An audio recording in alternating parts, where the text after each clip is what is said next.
you doing? Welcome back to another episode of Success Leaves Clues. I have Zak Khan with me today, who was gracious enough, definitely one of the busiest people I know at the current moment. So we're going to talk about what he's up to in terms of COVID-19 and how he's really been on the front lines helping people get tested and really doing a community service by really giving back and making people aware that there's tests available. And in addition to that, just some recent news that you shared with me about New York. How did you kind of get into the New York? How did you help there? Well, about a week and a half ago, we realized that kits were in pretty short supply. And so we, like all things I do, we vertically integrated. And we found the raw materials. We put it together, the kits for testing for COVID-19, for PCR testing. And we sourced the raw materials, put it all together. And then while we're doing that process last week, we just saw what New York City was going through. Governor Cuomo was very public last week asking for private partnerships and the private companies out there to do something to help them out. There's only so much his state can do and the federal government can do for him. And it's incumbent on those private companies to kind of come to his aid. And so we heeded that call and Mayor de Blasio's call by committing 50,000 kits to them yesterday.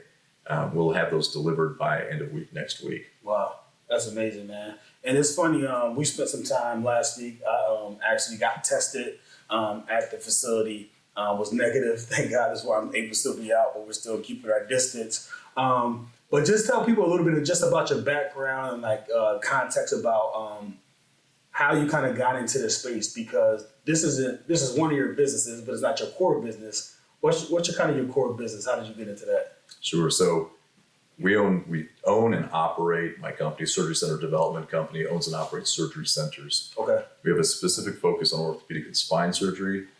We do multi-specialty all the time, and we also have another vertical into vascular surgery that we started about 2 years ago.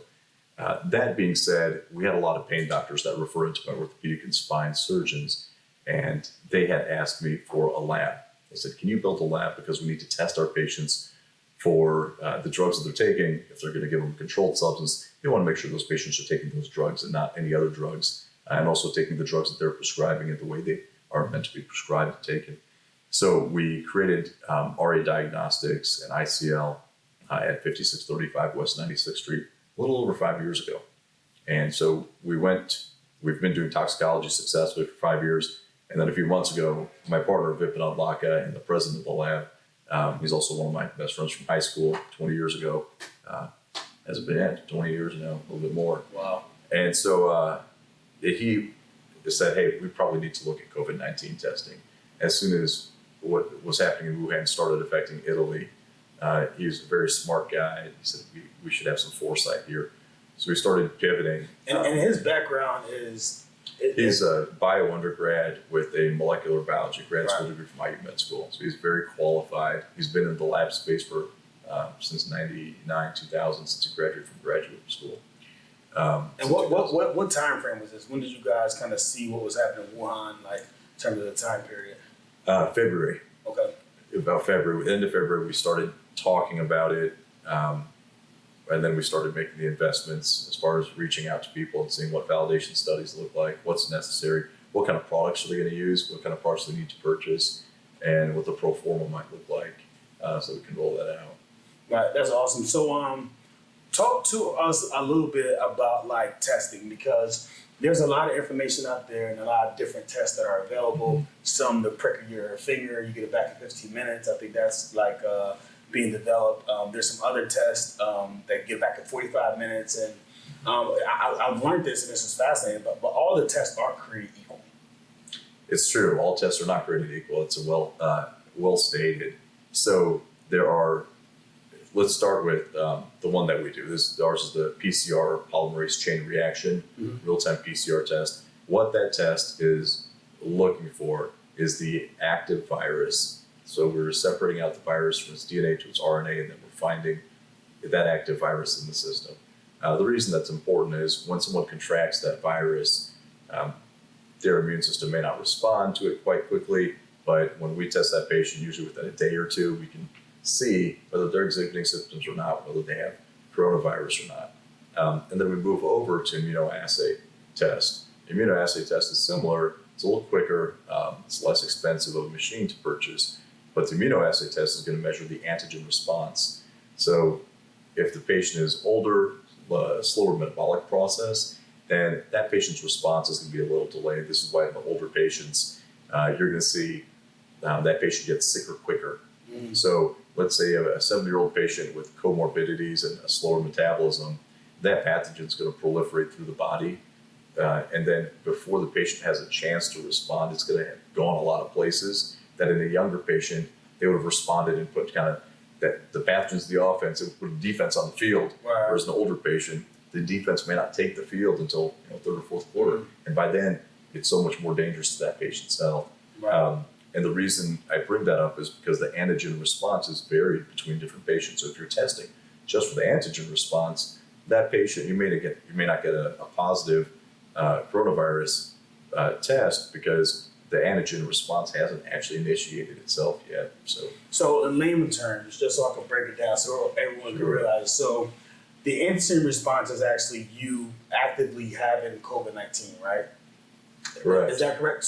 However, you could have it and that response has not occurred yet. Correct. So your test diagnoses the fact that you have it, and you should get your defense ready because right. it's about to hit. Whereas other tests, correct me if I'm wrong, they only show up positive if in fact you is active at that moment. That's correct. If defense hasn't taken the field, Right. which is usually a 3 to 5 day response time, Right. versus a PCR test 1 to 2 days from contraction of the virus. So from that perspective, there are two very different tests. Now, the Abbott has also come out with the test that was just this week launched to the U.S. market. It's a white box, it has a cartridge in there, and that each cartridge is one test. That's a 15-minute response test. That's actually the PCR test, which is a great test. There's a great difficulty in trying to get those. It's my understanding that mostly government entities will have access to that test. But I think it's a wonderful test. I think it serves a great value and purpose in that segment. So in terms of your test, because I think another question is like your test is the kit is essentially what? What does a kit like? Sure. The kit's the mechanism for us to get the tissue sample from the patient's pharynx to the machine is the responsibility of the kit. That's your transport mechanism. So it has a swab that's a polyurethane sponge swab on a plastic stick. It's inside of a packaging that's a tearaway pack. And then inside of there is also a vial with the media. And that media is what essentially preserves that swab from the transport from the patient's mouth all the way to the machine to get tested. Those are the two components. The media, there's 3 different kinds of media. There's viral transport media, there's saline, and then there's amine solution. Depending on what your validation is for your machine, will tell you which type of swab or which type of media you can utilize. And so each of those has its positives and negatives. For example, the amines, while that's great for respiratory pathogen virus and carrying the bacteria, it's in very, very short supply, those swabs, as they're manufactured. We can make those, we are making those from raw material. And then viral transport media can be in a little bit short supply. Right now it's not terribly short like the amines. And then you have saline, which is in somewhat short supply, but we can still buy saline. Right. Well, those are the 3 that we're manufacturing today. Wow, that's amazing. And in terms of like the physical test, how does someone let's walk through like the process of how someone actually gets tested, because I think one of the challenges and one of the misconceptions and what got me so passionate about like helping you try to bring this message to the mainstream is that there's a huge amount of the population that can't get tested, that think that tests aren't available, and there's no way that you can get tested, only tested through the hospital. And I think speaking to you about your access and capabilities to actually get people tested, so let's walk people through the process of like how do they get tested if they think they have contracted COVID-19, they're experiencing symptoms, or they've been around people who have symptoms. How does that process work? So the CDC guideline has been changing a little bit over time now. It seems that governors and healthcare professionals have been asking for more widespread testing. Previously it was, unless you're very sick and you've been exposed, even then that's a very subjective term. Very sick, defined as what? 102 temperature for 2 days, for 3 days, toughness in the chest, difficulty breathing. So these are all very subjective measures. What we have, I think the fear and just looking at it in New York, very sick goes from I come in when I'm very sick, and then I get admitted, and then like I get on a vent machine, and like it's accelerated, you die like quick. So I guess the fear under that formula is that all right, I'm very sick, and then I'm dead. Like, so there has to be a better way to kind of get people like tested. Exactly. I think so. To that point of the severity of the disease and how it affects certain people so poorly or so badly, extremely, especially in older population, we have been modeling a protocol off of what Iceland did. Iceland tested 5% of the population in January, right when this first hit. They took Wuhan very seriously and said, we have to test. They hadn't had one person die yet when they started the testing.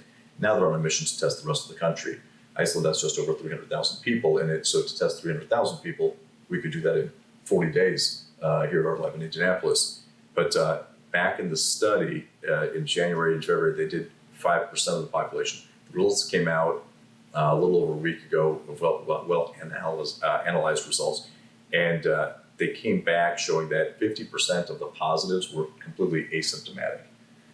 And so I think the guideline that you have to wait till you're sick before you go get tested doesn't hold water. And we've talked about this a little bit in the past, that type of philosophy or that treatment style, diagnosis style, it comes from a position where you didn't have enough tests, there's a scarcity of tests. That's like treating cancer, saying, well, we only have so much chemotherapy, so we're just going to treat these patients. Right. But then you miss these patients you can save, make a better quality of life, and just have a better patient population and a better patient outcome. So we're treating this disease the way Iceland did, saying, well, we know that half the people that we see are sick with coronavirus, there's equally half the people out there walking around asymptomatic, and they're infecting other people. So break down asymptomatic for people that aren't like doctors, doesn't know. What does that mean, asymptomatic? Sure, so they're not ever going to exhibit symptoms. And some may exhibit symptoms like a light headache. Right. And we've seen that in the media in the last couple of weeks. Someone said, I got a light headache. And that's it. And they had coronavirus. And then 2 weeks later, they have antibodies. Right. The problem is, in the meantime, that 2 weeks they were walking around, they were infecting people. So to answer your question, how do you get tested? We have partnered with groups like Dr. Brackett, who's willing to do telemedicine for us. If someone feels they've been exposed, that is a tell. At that point, that's an indicator that you should probably get tested, because if whether you have symptoms or not, you could be a carrier at that juncture. And so working with her, she's been great enough about taking on patients and doing telehealth, asking them some questions, and then sending them over to the lab for testing. And we're in network with all insurances, Medicare and Medicaid. So there's no reason not to get tested. We have ample supply, we have ample throughput. And so our thought is we want to follow this model from Iceland so we can really push this curve down and flatten it for at least our ecosystem here in Indiana. Wow, and I thought that was the genius. We talked a little bit about my previous career being an NFL player. One thing that we really did, the skill players, was watch film. And you watch film on your opponent, and then you figure out, all right, what have previous opponents done to either stop them, mitigate them, or what did they do and they ran all over them, right? So then we watch film and say, all right, this isn't the approach because that didn't work, and this did work. All right, how did it work? And I think it's the same thing you're doing, looking at Iceland, taking a page out of our book in terms of what worked for them and kind of implementing it here. And I think that's definitely their approach that I think we need to take in order to kind of stop this, because so many people are asymptomatic and still going out, and they can affect other people that will be negatively affected. And we talked about the severity of the disease and everything that kind of occurs. So I think it's genius. So Dr. Brackett, for disclosure, is my wife, my beautiful wife. She's a physician, and she's picking up some telemedicine in addition to weight loss. She's obviously helping out with the COVID-19, so we'll definitely put a link in below. So shout out to her. But in terms of the testing, so the process is you have to see a doctor and get a script in order for you to get tested. Correct. Because you just can't test anyone. There are certain guidelines that have to be met in terms of. There are for insurance. Okay. If someone wants a cash pay test, they can call the lab directly now. Okay. And we offer a cash pay test at $175. Wow. It's also the price that we're offering all the municipalities as well. Right. So if they want to do that, that's fine. I would just caution that if they come back positive, They're going to need a doctor. you immediately need to seek medical care. Yeah. You need to quarantine and seek medical care. Yeah. So I think that's why, for an additional 75, 95, whatever a telehealth patient is, having that resource in terms of if you did test positive, then having someone you can immediately call and they can prescribe whatever you need to. So, and I think it's money well spent in terms of protecting not only you, but the people that you love that you can potentially get infected as well. So Absolutely. So, in terms of what you're seeing, what you're hearing, like, how rapid is this disease spreading? So, you look at what happened between last week and this week as far as deaths. Last week, prior to Thursday, we didn't have over 1,000 people dying, right? And now we're to the thousands of people each day dying, well over 1,000 people dying. So it's moving quickly. I think we are seeing some of the peaks happening around us in New York. Their peak has already occurred, they believe. I hope that's true. In Indiana, we have not seen the peak at all yet. We're still seeing rising numbers, and they're pretty rapidly rising numbers. I believe we dodged a bullet this week because we did test a lot, and I think people abided by the rules of social distancing and staying home and isolation, quarantining, because our numbers didn't rise as far as high as they thought. We thought we'd be a hotspot by now, and we didn't, thank God. So the interesting part is just because of my wife and some other, and obviously HIPAA violation, but there are a lot of people that are coming back with positive tests. Oh yeah, we're on the rise. We haven't peaked. Yeah. So so the notion that some people have out there that it's still a hoax and like people aren't positive, they don't know anyone to spot. There's a ton of people. Like I personally know 3 people that died because of COVID-19. Oh, that's awful. Yeah, it's terrible, and I think that number unfortunately will continue to rise unless we do social distancing, unless we actually get tested and make sure that if you're tested, then quarantine and then the whole thing. So I definitely think, like you said, unfortunately, I don't think we're at the peak. We're not quite there. We hope to be there soon, and we want to flatten that curve down. The only way we do that is by widespread testing. Right, that's awesome. So where can they go if they want to get testing, find out more information? Like if you're a doctor and you're watching this, like where can they go in terms of how to access the test? So if you're a physician watching this or you're a patient, go to ARIA, www.ariadxs.com. Click on order, and there's a copy of an order form there. There's also a copy of a test result to see. I think that was his RPP test, but it's very similar to what you'd see on a COVID-19 result. Underneath it is the sensitivity and specificity, which is greater than 99%. There's a fax number on there, and also an email address or fax for the physician to receive the results by their choice. There's a HIPAA compliant portal if you put your email address, or a fax area for your fax number. We can send you that fax. The results are currently coming back 24 to 48 hours. Right. Last week we hit so many different hurdles and obstacles as we grew so quickly, and then reagents became in short supply for the United States. We had to do some quick pivoting. We were at 72 and 84 hours even, and we've now drawn that back, which has been a great blessing that we're able to move quickly and adjust to the season that we were in. But and some people will look at that and be like, oh man, I gotta wait that long. But what's the accuracy of your test? It's as accurate as any test on the market today. It's the most accurate, 99%. Is it the same test as like the CDC is using? Absolutely. Yeah. So I think they can feel very comfortable once they have the test and get the results that these are accurate results. And obviously then the physician will have the plan of care. Correct. As far as the go forward plan from there. That's right. You asked about process real quick. So once a test is ordered, our team, if that fax comes into our office from the fax number on the order form, then our team reaches out and schedules the patient. Mm-hmm. Usually we're within a couple hours of getting the order that we're scheduling the patient. And normally it's the same day, or if not the next day. We'll schedule a patient. They'll come in. As they drive up, they'll identify themselves. They'll confirm their date of birth and name.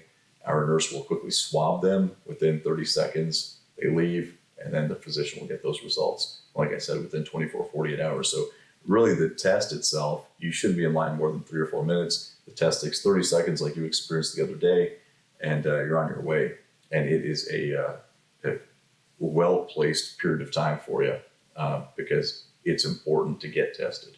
And I think one of the most important factors in terms of, obviously in an ideal world, you'll be set up in a different scenario. We talked about, the whole restrictions there, but the fact that they stay in their car the whole time. Correct. And not only if you don't have it, you're going somewhere that you could potentially catch it. Yeah. But also if you do have it, then you can feel safe that you kind of quarantine yourself in your car. The nurse comes up to your car, gives you the test. For disclosure, a very uncomfortable test, but very accurate, very necessary, very needed. But then after that, then obviously the process is how you explain it, and they get the test with you at 24, 72 hours, and is very accurate, man. So I think that's great information. I think information that needs to get shared. So I definitely appreciate you coming on, man, and letting the people know. Definitely got to have you back, man. The vertical integration and how you build a hospital system and scale and grow. I think a lot of medical physicians and doctors don't really have that business acumen. That's why you've been able to come in and kind of succeed with the surgery center. So I'd love to have you back and talk about that. But today, man, it's very impactful and powerful in terms of sharing with how people get tested, man. So what do you have? Last words in terms of COVID-19, people getting tested, social distancing. Like what is Zak's philosophy in terms of like how you approach it mentality wise? Like what could you do to protect your family if you're a leader? Like what are some note? Like what are some clues that you found out that you can kind of give to the people as they proceed?